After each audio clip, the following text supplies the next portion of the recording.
प्यारे विद्यार्थियों, मुग़ल बादशाह शाहजहाँ के समय मुग़ल साम्राज्य में अभूतपूर्व वृद्धि हुई।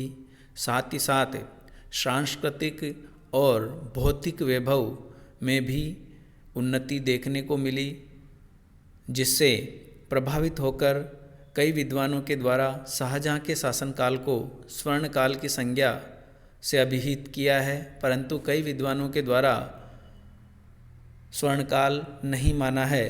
दोनों मतों के में अंतर है और अक्सर ऐसा सवाल पूछा जाता है कि शाहजहाँ का शासनकाल स्वर्णकाल था या नहीं। इस पर अपना मत रखें। तो आज हम शाहजहाँ का शासनकाल मुग़ल काल का स्वर्णकाल था या नहीं, इसके दोनों पक्षों के ऊपर चर्चा करेंगे। शाहजहाँ के समय साम्राज्य विस्तार को अगर देखा जाए तो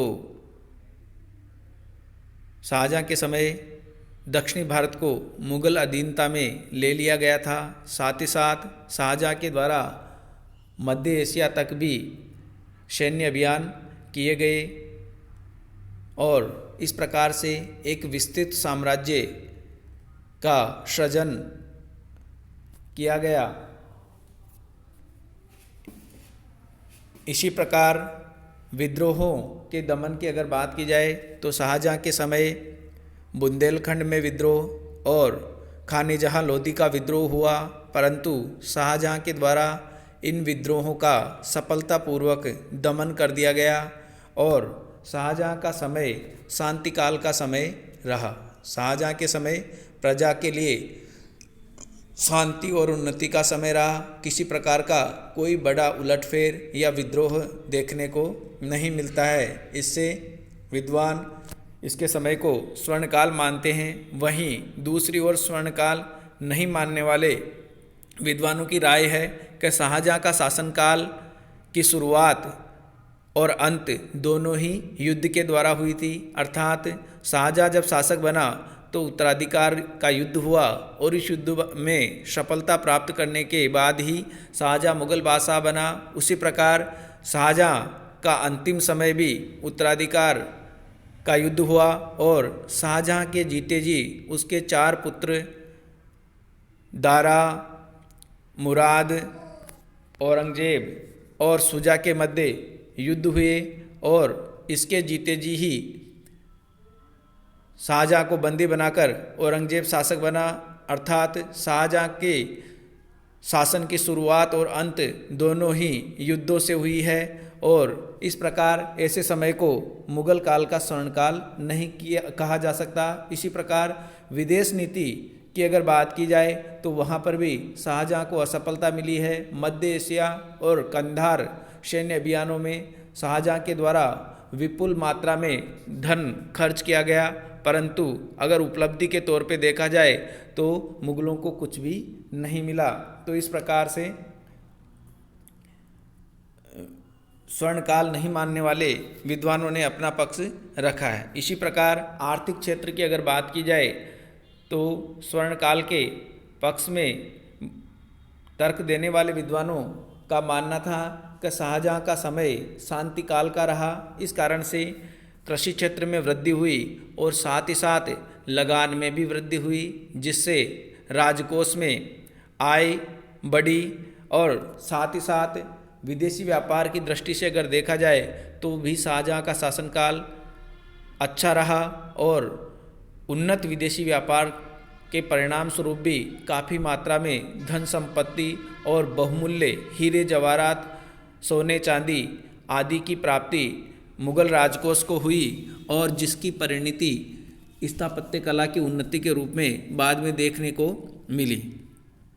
परंतु वहीं दूसरी ओर विद्वानों का तर्क है कि मुग़ल राजकोष में शाहजहाँ के समय वृद्धि तो हुई, परंतु वृद्धि किसानों पर अतिरिक्त करों के रूप में बोझ साबित हुई और किसानों का जो है एक तरीके से शोषण हुआ।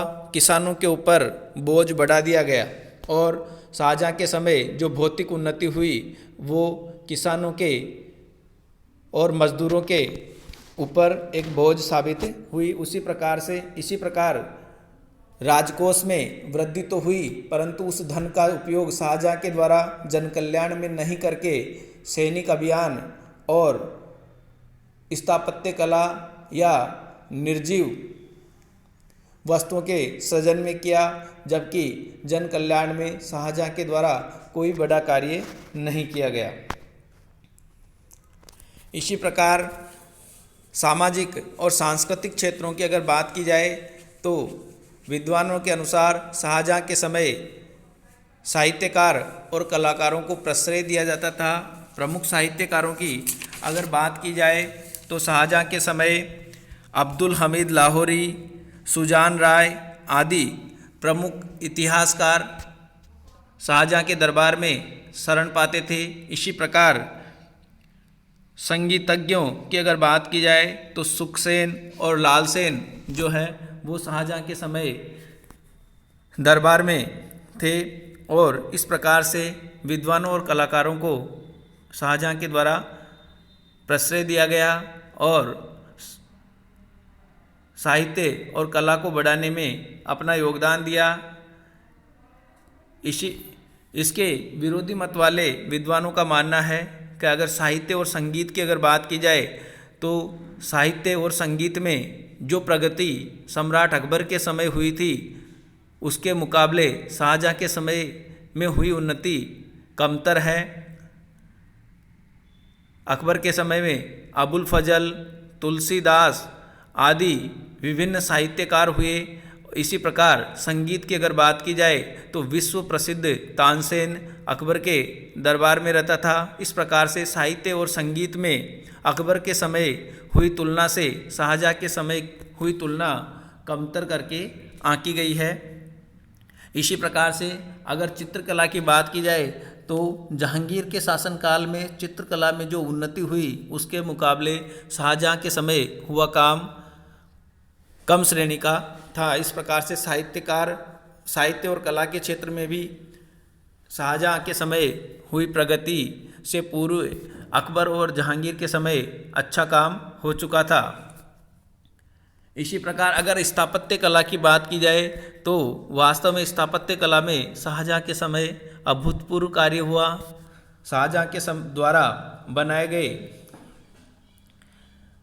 ताजमहल, लाल किला जो कि दिल्ली में स्थित है, जामा मस्जिद दिल्ली की और आगरा की मोती मस्जिद प्रसिद्ध कलाकृतियां हैं जो आज भी पर्यटकों के द्वारा या देसी पर्यटकों के द्वारा और विदेशी पर्यटकों दोनों के द्वारा काफ़ी पसंद की जाती है।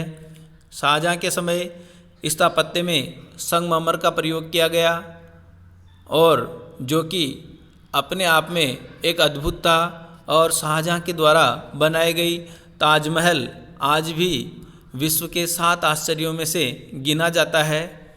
और इस प्रकार से स्थापत्य कला के क्षेत्र में शाहजहाँ के समय हुई उन्नति अभूतपूर्व थी।